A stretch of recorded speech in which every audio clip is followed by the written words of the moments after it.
That was kind of loud. Okay. Hey, what's up, guys?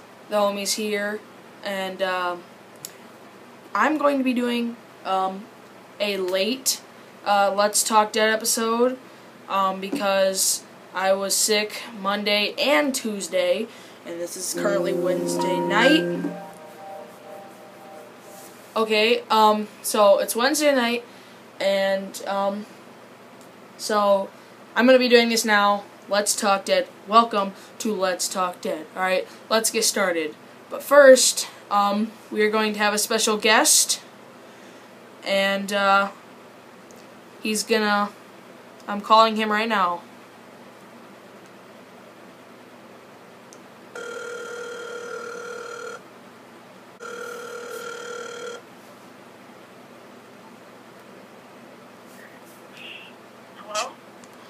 Welcome, Scotty, to Let's Talk Dead. Yo, what's up? Okay, guys, so we're going to be talking about Let's Talk Dead, and this episode is kind of on the rip. I don't know what to technically do about this episode. This episode was more of Joe and seeing his way move back into him becoming more of a civilized person. Exactly.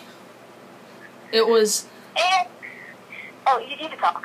Alright, so it kind of started out when Daryl and Abraham and Sasha, you know how they were, they were leading that horde, that giant horde, and yes. All of a sudden they started getting shot at, and it got pretty crazy, and Daryl ended up crashing on his motorcycle, and then he got off by himself. Yes, I think, and actually, at the end of the episode, if anybody's seen it, actually, those people, Daryl and Sasha and Abraham, were not meant to be shot at. It was actually meant for the people that Daryl later meets when he goes inside of the woods. Yeah, so that was kind of the big major part that happened in the beginning. So, after that, Daryl went into these, well, actually, my theory is, the people that were shooting at Daryl, I think that was Negan's group. Negan may have just joined the show, but I'm not sure. Yes. I don't know what those people were looking for, because, I don't know, what was that box that Daryl pulled out of when he actually gave people back the box? What was that? Oh, that's a good point. So when Daryl grabbed this bag when he got captive by these three people and in the woods, and he got knocked out by this dude, and so there was this big bag, and they put his crossbow in it, so he grabbed the bag, ran off with it, and then he grabbed his crossbow out of it and stuff, and he pulled out this box. It had a cooler, and it said insulin on it, and people that take insulin have diabetes, and he, being the nice, kind-hearted Daryl that he is, ran the box back to them and ended up sticking with them. Because he knew that chick needed her insulin because she has diabetes. And I don't know what's wrong with those people. I don't know if those people are, because I heard, Daryl was asking questions, how many zombies or people that he had killed. He said, dozens, and I said, that's not really a lot of zombies, actually, because dozens are only 12. A couple dozens are only 24 zombies. But this man only killed 24 zombies and no people. That can't even equal up to how many people Daryl or the group has killed by their own. Yeah, exactly. And so, moving on from that point, when they got split up, Abraham and Sasha, they just kind of camped out in this building, and so Abraham went on a run, and then he found this zombie hanging off like a bridge type thing, many feet off the ground, and he had an RPG on his back, and he really wanted to get it, and he saw that there was ammunition in the back of a truck on the bridge, and there was cigars. Don't really know what that was, but there was ammunition to it, and so all of a sudden the zombie started shaking really bad, and the bar was stuck through right in his shoulder, and it ripped through and the zombie fell, but the RPG was still sitting there. So he crawled over, grabbed it, and he has the RPG now. And he goes back to the building where Sasha is, and he gives her the good news about what he's got. And pretty much, I'm pretty sure he asked her for sex, but yeah, that's kind of how it went. But and actually, that little scene, or scenes, I should say, they actually showed how Abraham was actually pulling, like, I don't know what was wrong with him, but he really wanted to attack everything. He was hostile towards everything. The zombie inside of the window he wanted to kill, the zombie that he didn't have to kill he wanted to kill, and the zombie that he seen on the RPG, he even yelled at it because he wanted to kill it. But he knew that he had to step back and just be Abraham and just chill. But he doesn't like that because I guess the military stole of him.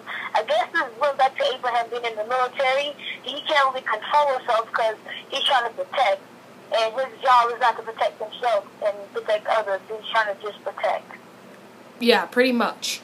So, after that scene, actually, I should go back to Daryl. Going back to Daryl, after they actually got, once he stuck together with those 3 other people, they got attacked by the group that was shooting at him, the Negan group, which I maybe think that could be him, but they got shot at again by them, or they at least, came up to them, and Daryl got one of his crew members bit, and then it was funny, the dude just came up and chopped his arm off. It was pretty cool, but anyway, after that, they were walking, and Daryl was taking them back, and he came across his motorcycle again, and so he picked it up. He was going to start it up and go, and then all of a sudden you hear it click, and we were like, oh no, crap, they have Daryl at gunpoint.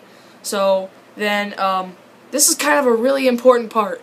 They get on the motorcycle, and they take Daryl's crossbow again, and so then, here's the important part. The dude said, I'm sorry, and then Daryl says, you better be, or you're gonna be, actually. So that's probably gonna be a really important part. He's probably gonna find them again, either dead or alive, and he's probably gonna kill them. Either way. Alright, so let's talk about that part. One part that I think is kind of funny is the zombie part. That, as you can see, Daryl lands by a zombie that only eats bones. He doesn't have anything else but bones, but he's still moving. I don't understand that. Either the zombie is really screaming, now you can see his bones, or the Walking Dead has just done goof. But the zombie didn't even have anything, and he just had probably a head, nothing else, and he was still moving. Also, that was to talking about the most important part. That's probably gonna drive the episode after this episode coming this Sunday, because it's not Daryl without his crossbow, and it's just not him, and I don't understand that. If they actually take his crossbow on his bike, he has been described his 2 main thrusters of fighting, which he knows, and I think he's gonna try to get this back. He's gonna probably have to meet them. They're going to have to do that. And also, another part about when the group came back to look for the stuff that they took, they really, I don't understand how they just see them in front of the woods with, like, walking. But I guess that guy also got wrecked by the zombie on the thing. That was really smart done by Daryl. And I just think that how they did that was really well, except for the zombie, of course. But let's get ready to talk about the biggest part in that episode. Yeah, going back, yeah, good point. Going back to Daryl without his crossbow, it's literally not him. Daryl without his crossbow is not good. He doesn't use guns very much unless he needs to, which in this case is probably going to need to. But this leads up to the end of the episode, okay? So he grabs his, what was I thinking? He sees a sign. It looks like an oil truck. Yeah, he sees a sign to this truck, or this gas or oil truck or whatever, and so he finds the truck, gets it started, goes over back to, he finds Sasha and Abraham, And this is like the mind-blowing major part of the episode. So they're driving back. Daryl tries his radio. So he says, "Is anybody out there?" And then you hear like a and he says, "Repeat that." And then he goes, and then all of a sudden you hear, "Help." And I think it might be Glenn. Glenn might be alive. But you never know. It could be someone else. Yeah. You never know if this could play a part in the next episode. Because as you can see, when Daryl was knocked out, it was overnight.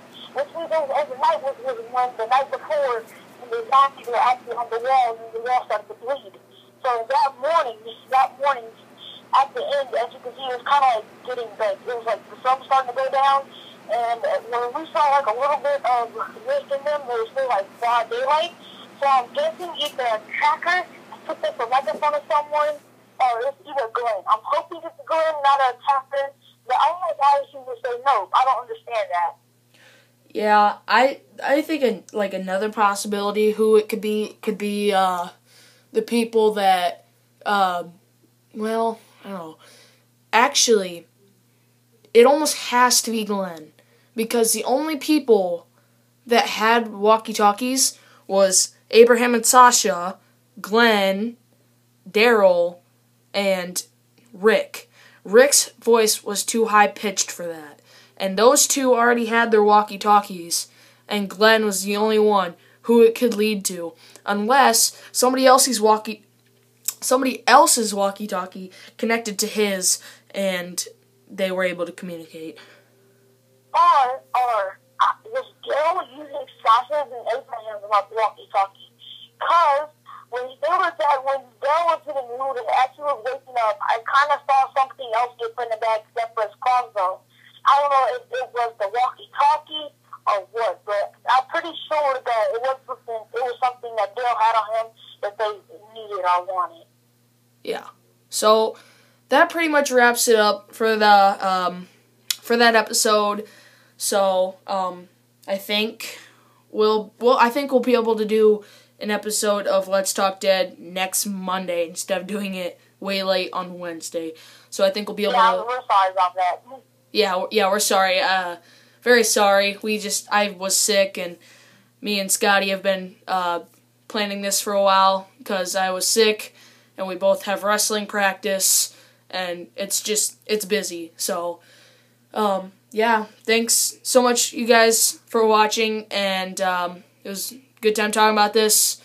So, yeah, peace out.